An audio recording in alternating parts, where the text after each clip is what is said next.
આપણે થ્રેડિંગની થિયરી લખી હતી. હવે આપણે શું લખશું? વેક્સિંગની થિયરી. હે ને?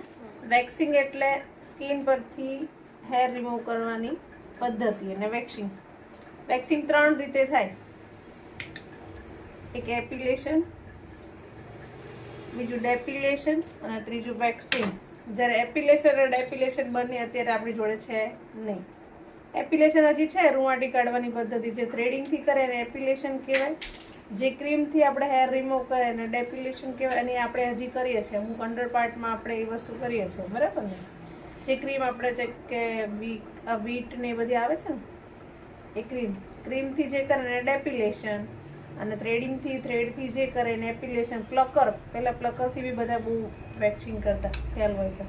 પહેલાં આવી રીતના થ્રેડિંગ કોઈ આઈબ્રો નતા કરતા. પ્લકર હું તને બતાવીશ, પ્લકરથી આવી રીતના એક હેર લઈને નીકાળતા.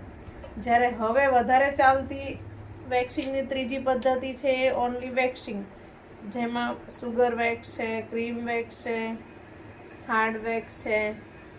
એ બધા વેક્સિંગથી આપણે અત્યારે હેર રિમૂવ કરીએ છીએ. એ ઝડપી પદ્ધતિ છે અને અત્યારે મોસ્ટ ઓફ એ વધારે ચાલે છે. જેમાંથી પહેલી જે ફર્સ્ટ છે એપિલેશન, ડેપિલેશન, એ અત્યારે ઓછી ચાલે છે, જ્યારે વેક્સિંગનું વર્ક વધારે ચાલે છે. હા ને? યાદ રહેશે ને? ઓકે. આ 3 પ્રકાર છે વેક્સિંગના. તેમાં 2 બહુ યાદ રાખવાની જરૂર છે નહીં. કે લાસ્ટ છે એ અત્યારે વધારે ચાલે છે, તો એ જ યાદ રાખવાનું છે. હા, ચાલો.